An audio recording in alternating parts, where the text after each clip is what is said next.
les amis et bienvenue dans une nouvelle vidéo. Alors cette fois-ci c'est la suite du Temple du Taureau, donc la suite de la réalisation de mon diorama.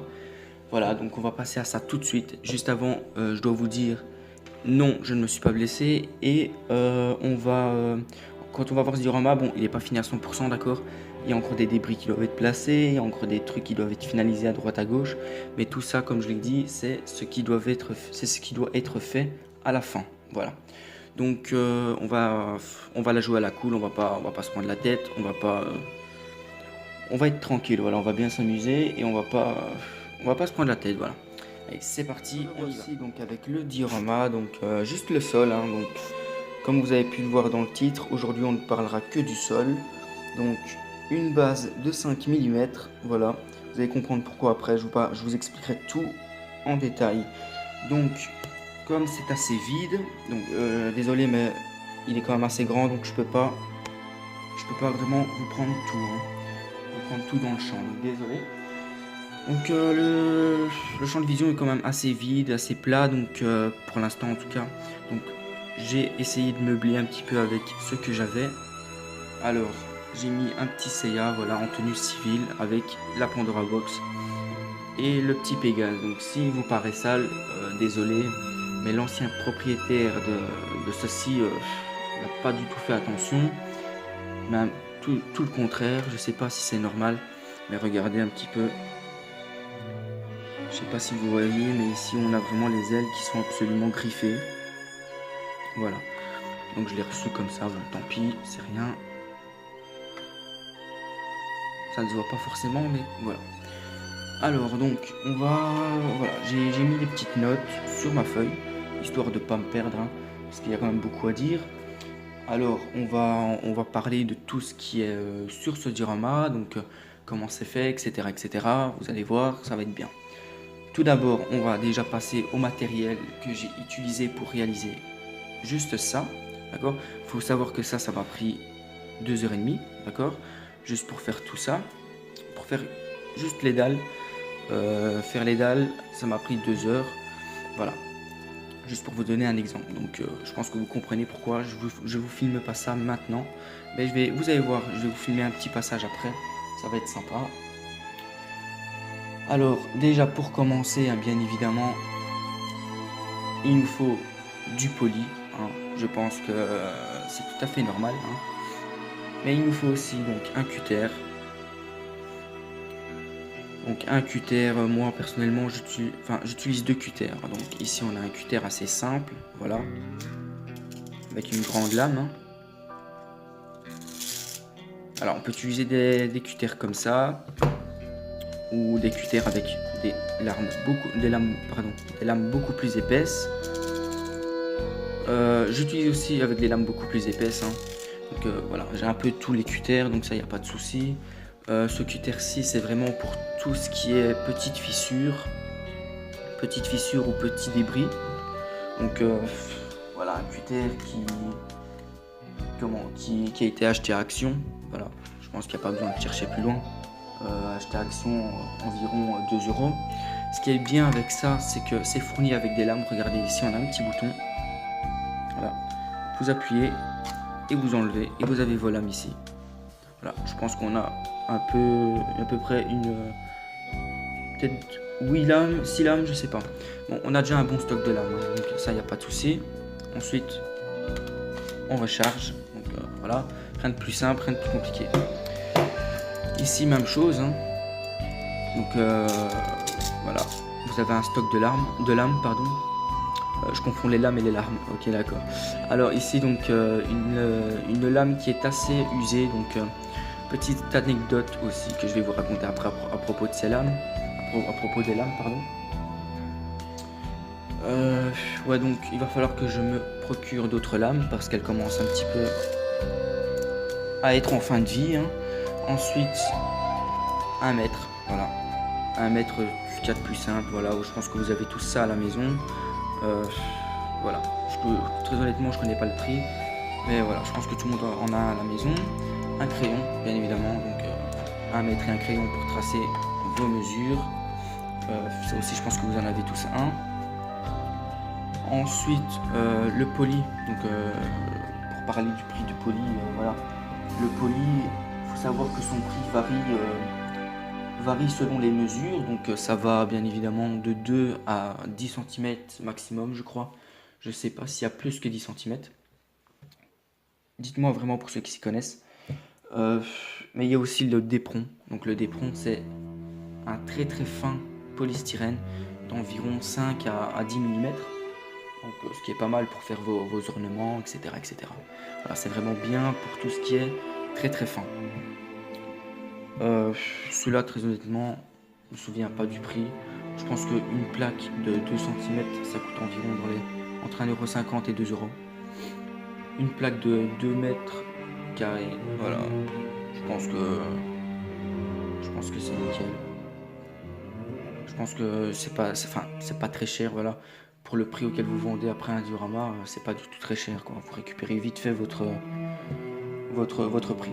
Alors ensuite, aussi l'élément, je dirais quand même hyper important, la colle.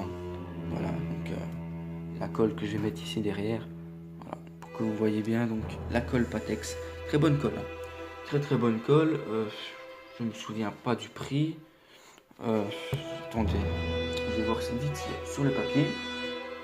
Ouais, donc je pense que cette colle coûte entre 10 et 16 €. Voilà, bon, il y a de quoi faire. Il y a de quoi faire en plus avec une petite goutte. Ça colle nickel. Vous voyez les petits débris qui a été mis ici, ici, ici, ici, un peu partout. Avec une seule goutte, et bien les gars, ça tient. Ça tient de ouf. Hein. Voilà, donc il n'y a vraiment aucun souci.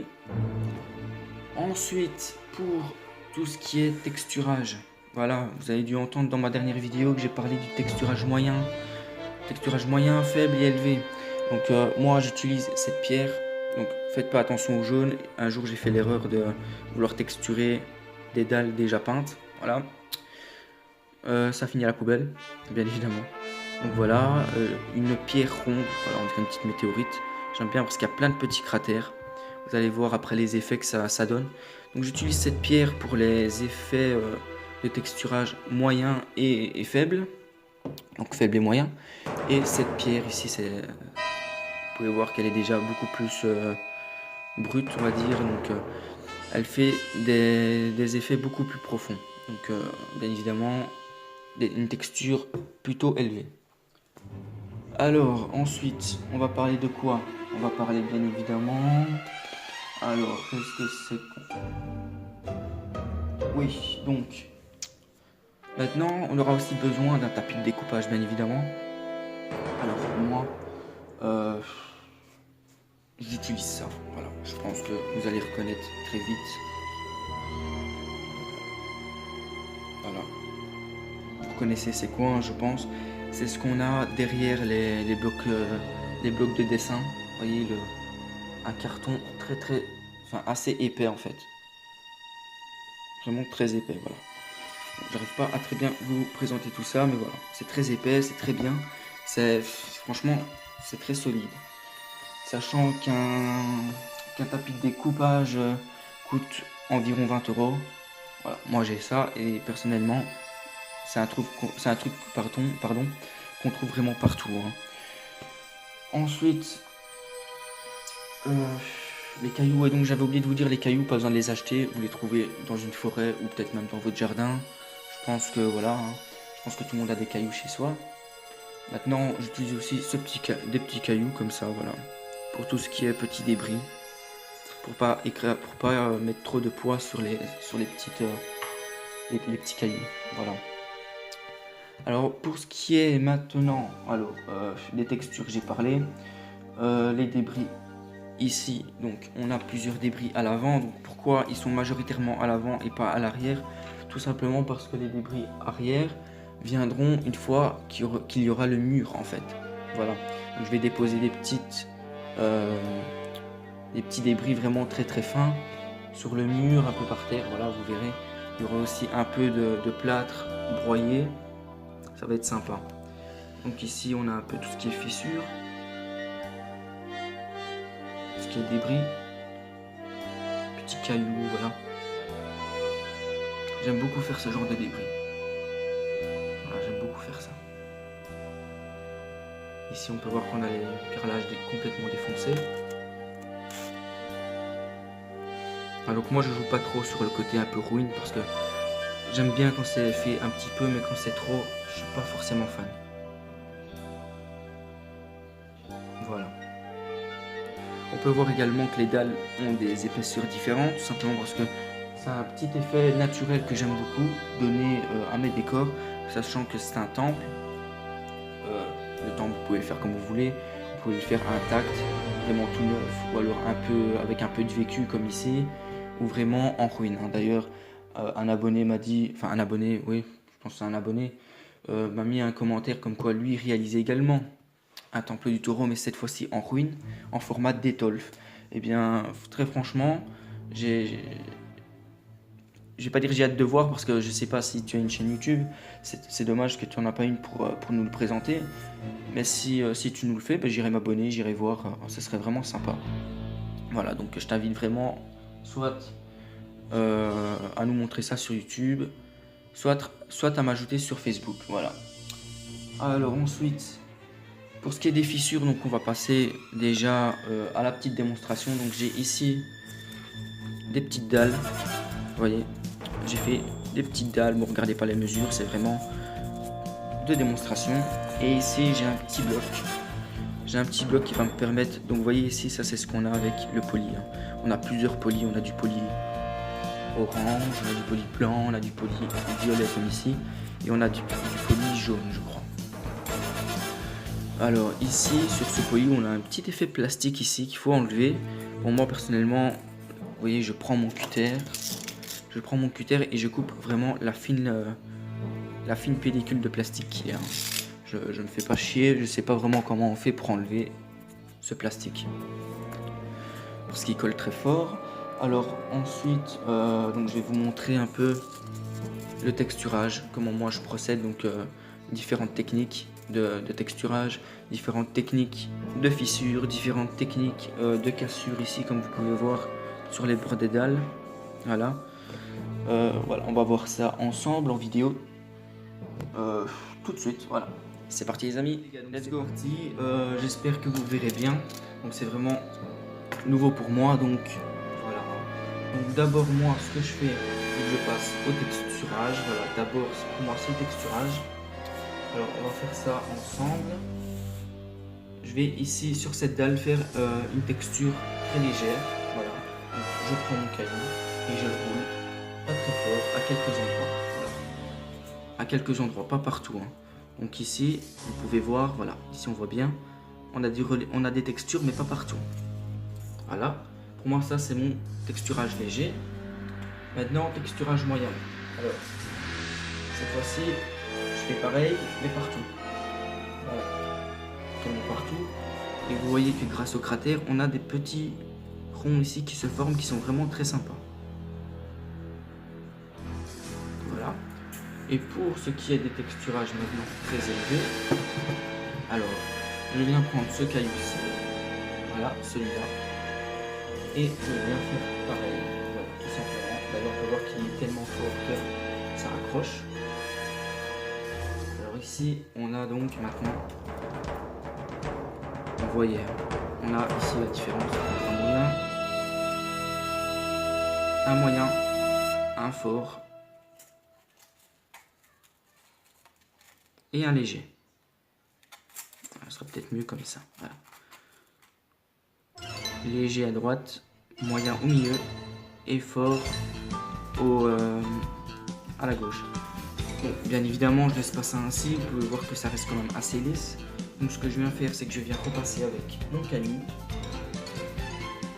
Je viens repasser vraiment très légèrement pour venir donner un peu plus de relief. Et voilà. On a ici les textures avec les plus gros reliefs. Voilà. Ça convient très bien pour tout ce qui est la vie, voilà. Bon, faut savoir que je fonctionne plus au brush qu'au lavis. Mais pour le diorama, je pense que je vais tester du lavis parce que j'ai quelques petites idées en tête pour la peinture. Bon, c'est pas maintenant, c'est bon.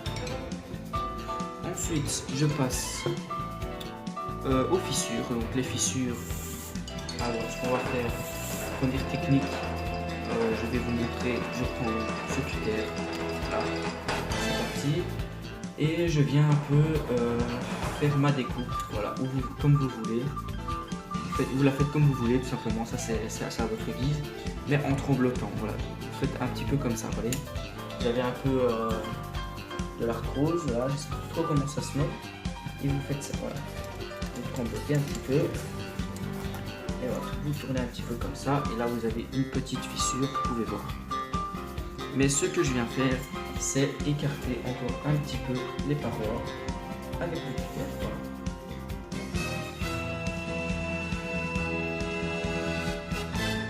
Et voilà, je viens écarter un tout petit peu. Et voilà. Ensuite, la deuxième technique, c'est tout simplement avec un stabilo. Donc ça aussi, je pense que vous en avez tous un chez vous. Donc vous prenez votre égal et vous dessinez tout simplement votre fissure. Voilà. Vous faites la même chose cette fois-ci. Vous tremblotez un petit peu. Je sais pas, vous faites, vous pouvez faire encore un petit coup ici si vous voulez, voilà, et vous repassez un petit peu plusieurs fois, car en fait, grâce à l'encre du bic, en fait, ça va venir faire fondre un petit peu le poli, afin de vous créer une fissure. Donc bien évidemment, on ne voit pas énormément parce que c'est noir. Prenez-moi qu'une fois la peinture mise, ça donne également un très bel effet, hein. Alors, technique, c'est exactement la même que la première.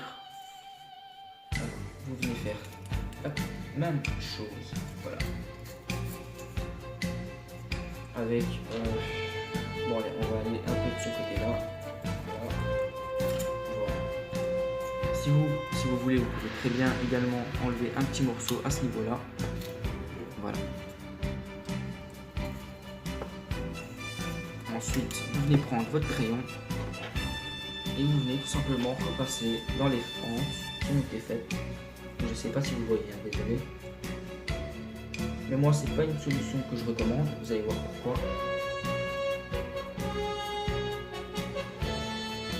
Comme je disais, ici, vous pouvez venir découper un petit peu.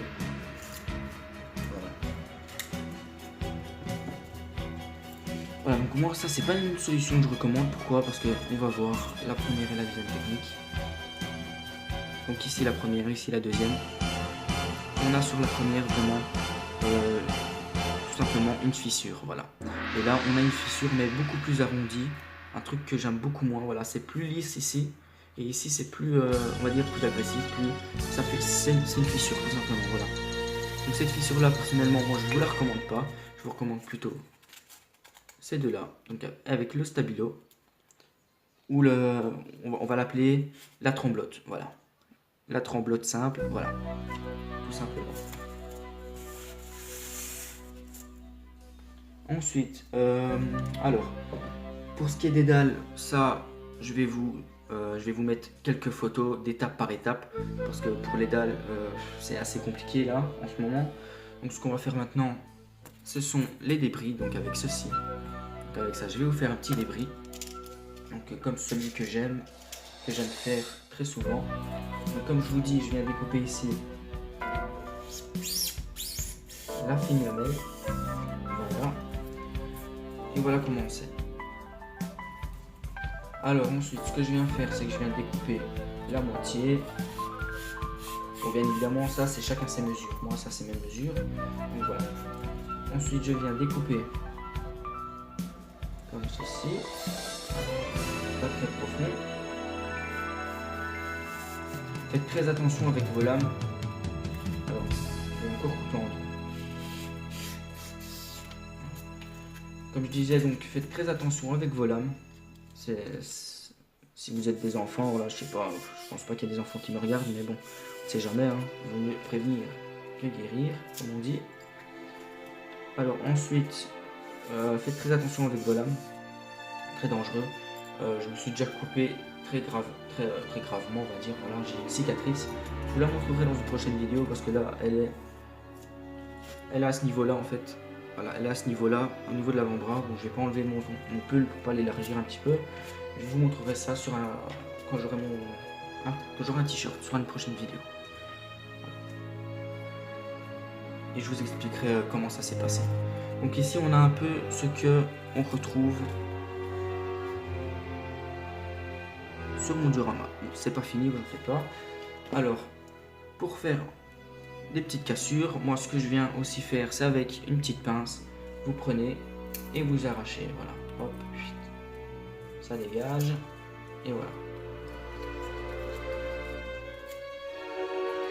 Vous avez ici, vous voyez, des effets quand même.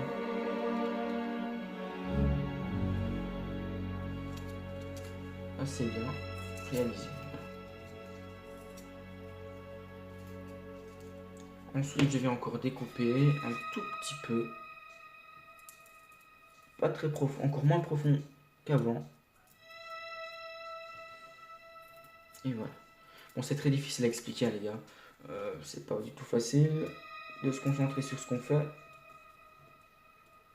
et de parler. Et surtout de vous montrer. Donc ici, on a par exemple un beau petit débris que je mettrai bien sur mon diorama. Bon, je vais le garder pour un prochain. Attendez, je vais vous prendre avec moi, vous verrez peut-être mieux. Voilà.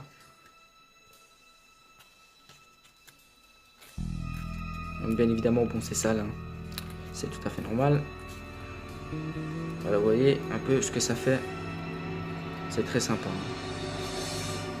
Et ce que vous venez faire maintenant, donc comme je vous ai dit, alors j'essaye de replacer ça, voilà. Vous venez prendre le petit caillou et vous venez tapoter comme pour les dalles.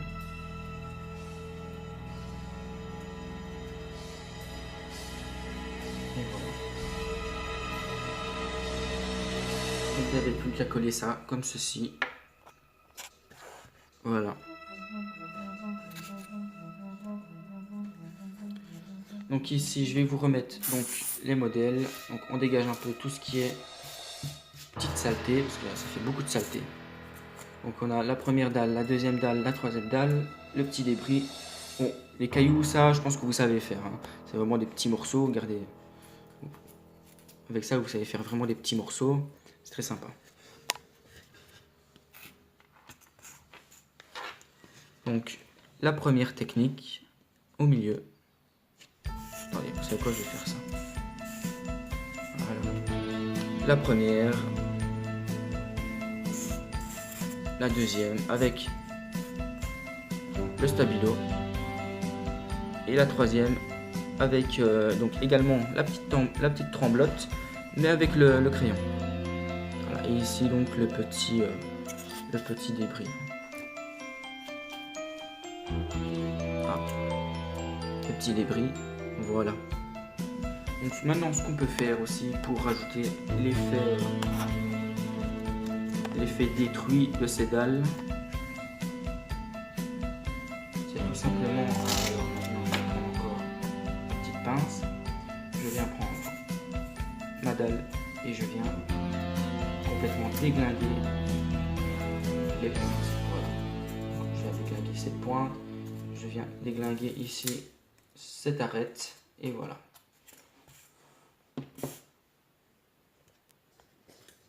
On a ici une dalle complètement, on va dire, déglinguée. Bon, on peut faire plus, voilà, mais bon, moi, j'estime que si on fait plus que ça, ça ressemblera plus trop à une dalle, mais plutôt à un caillou. Voilà. Donc, je vais vous remettre comme ceci. Donc, maintenant que ceci est fait, les gars, je vous laisse sur cette petite démonstration et je reviens, on va se parler un petit peu tout de suite. Voilà les gars, alors j'espère que ce petit tuto vous aura pas trop déplu. Petite chose que j'ai peut-être oublié de préciser au début, c'est que le poli, donc le prix du poli, comme j'ai dit, varie selon les mesures. Donc comme j'ai dit encore une fois, ça va de 2 à 10 cm. Je parle bien de l'épaisseur, hein. Voilà. Je parle pas de la longueur ou quoi, hein. C'est vraiment juste de l'épaisseur. Voilà, je sais pas si j'avais précisé ça. Ensuite, vous dire que je pense que ça se voit, les dalles ne sont pas... on va dire découpé au thermocut, enfin au proxon. Oula, génial.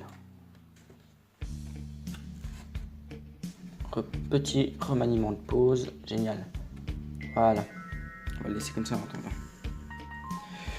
Alors, donc comme je disais, ouais, moi je ne fais pas les dalles au proxon. D'ailleurs, je fais rien au proxon parce que je ne le possède pas. Donc je pense que ça je vous ai dit. Il va falloir que je m'en procure un. Ce que je pense ne pas vous avoir dit, c'est que pour ceux qui commencent, vraiment pour ceux qui commencent, sachant que pour moi il n'y a pas de débutant, il n'y a pas de professionnel, je vous expliquerai pourquoi, voilà, ne vous inquiétez pas. Pour ceux qui commencent vraiment dans le diorama et qui veulent s'acheter un proxon directement comme ça d'entrée de jeu, je vous conseille plutôt d'attendre vraiment. Là je vous parle comme si vous étiez devant moi, comme si vous vouliez faire un diorama, d'accord? Donc voilà. Ouais, donc faites d'abord vos dioramas au cutter. Faites-le d'abord à ça. Ensuite, sauf si vous possédez déjà un proxon, ben là tant mieux. Faites-vous plaisir, délirez et kiffez. Mais si vous en possédez pas et que vous en voulez un, attendez, faites vos dioramas, vos créations au cutter. Voyez d'abord si ça vous plaît. Faites-en 2, 3 ou 4. Si ça vous plaît, ben là achetez un proxon. Si vous voyez comment dire, continuer assez longtemps, on va dire dans le domaine du diorama, achetez-vous-en parce que bon, il n'y a pas que pour le Senseiya, il y a du Naruto, il y a du Dragon Ball, il y a de tout, il y a de tout. Mais voilà. Donc, comme je dis, attendez, regardez si vous aimez et achetez. Et si vous aimez, achetez-le. Si vous n'aimez pas, évidemment, ne l'achetez pas.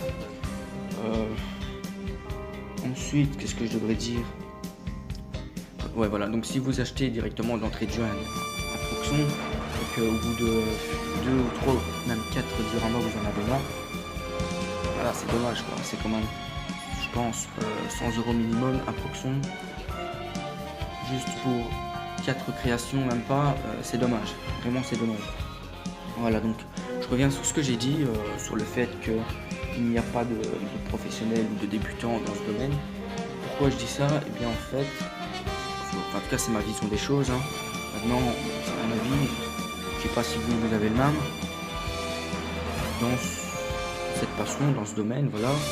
Vous appelez ça comme vous voulez. Dans le diorama, pour moi, il n'y a que de l'apprentissage, il n'y a que de la progression.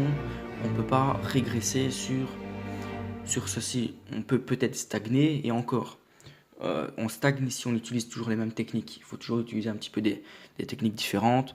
Par exemple ici, moi c'est la première fois que j'utilise vraiment une base de 5 mm. Vraiment la première fois, habituellement j'utilise des bases de 3 à 4 cm. Donc 4 cm c'est très gros, imaginez-vous. Si je mets ça dans ma vitrine, je peux plus jouer sur la hauteur, c'est terminé. Sachant que moi ma vitrine possède 5 étages.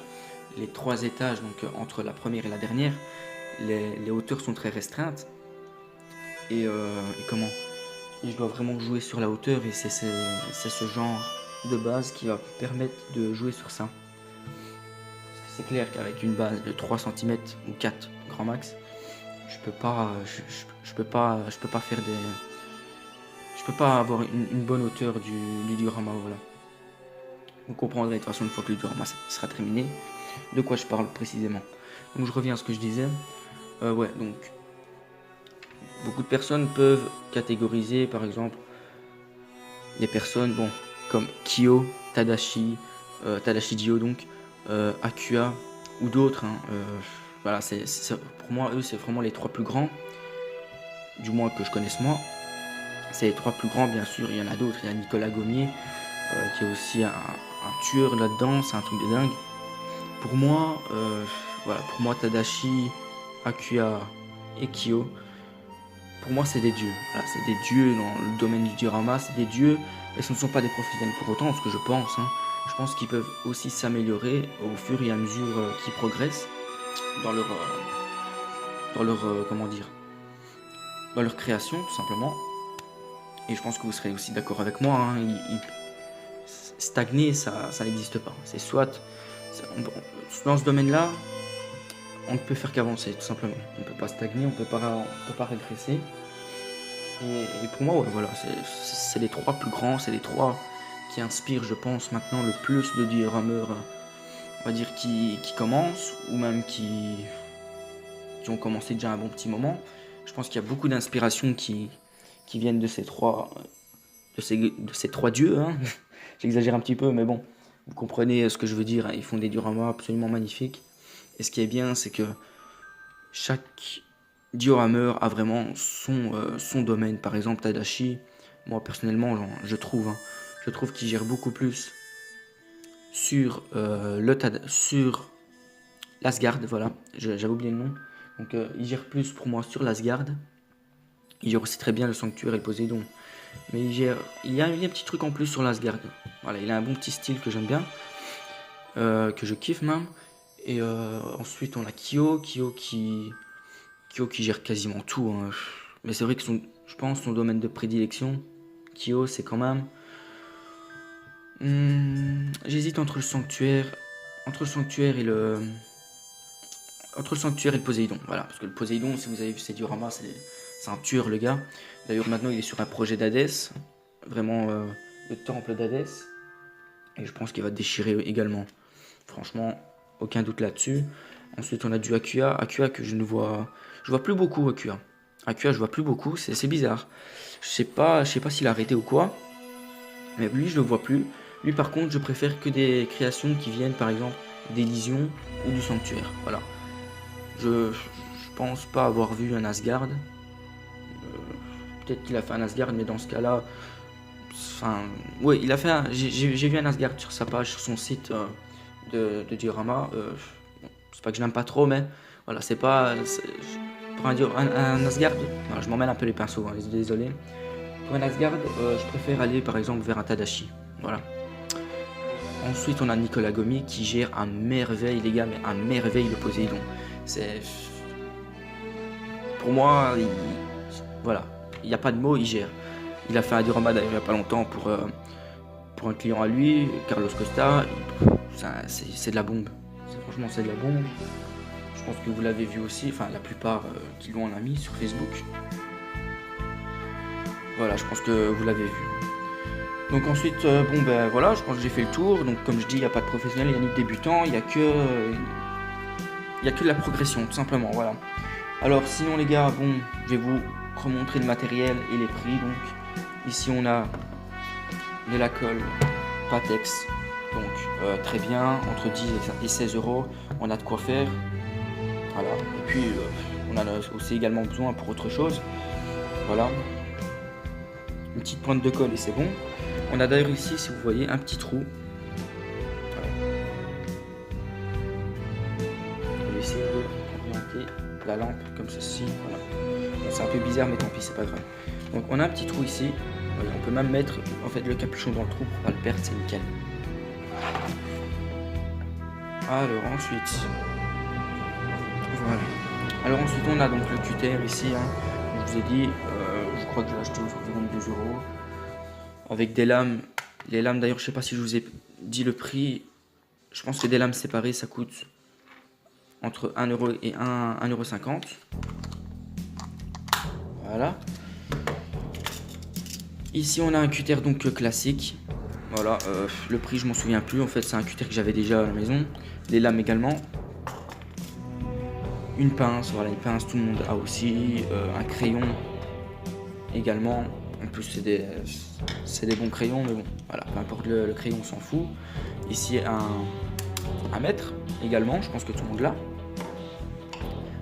Un stabilo, voilà, très simple, tout le monde a aussi, hein.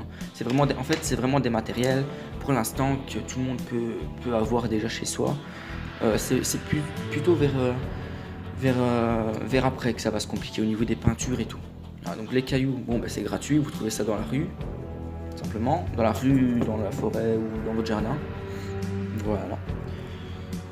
Et vous avez aussi donc pour moi le tapis de découpage dont je me sers, vous voyez, c'est en fait le dos d'un bloc de dessin, tout simplement.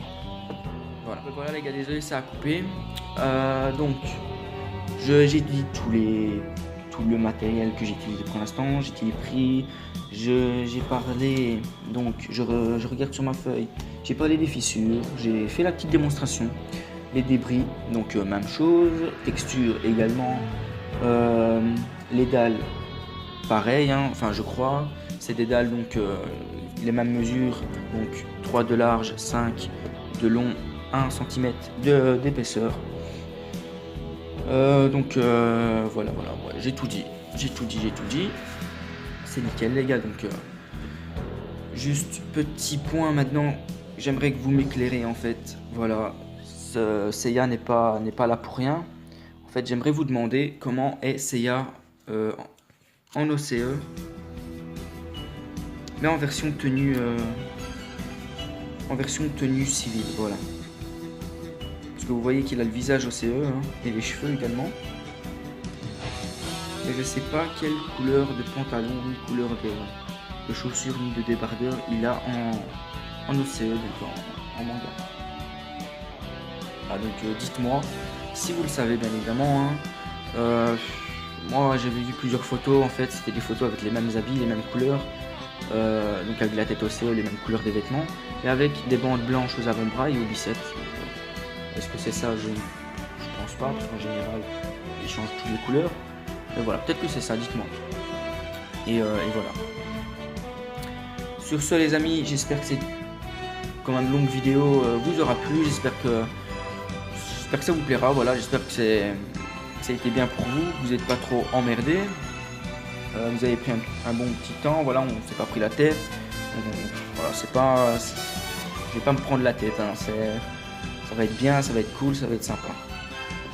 Donc les gars, pour tous ceux qui vont se lancer dans un diorama, courage les gars, courage, parce que c'est surtout de la patience.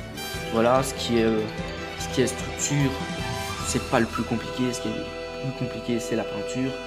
C'est vraiment là qu'un diorama, c'est soit le diorama est bien, soit le diorama est moins bien. Voilà, c'est vraiment sur la couleur que ça se joue et pas sur l'architecture, on va dire. Voilà. Donc bonne chance, hein. Armez-vous de patience parce qu'il vous en faudra. Voilà. Sur ce les amis, je vous laisse. Abonnez-vous, likez, commentez un maximum, dites-moi ce que vous pensez, dites-moi si ça vous a plu. Bye bye les amis.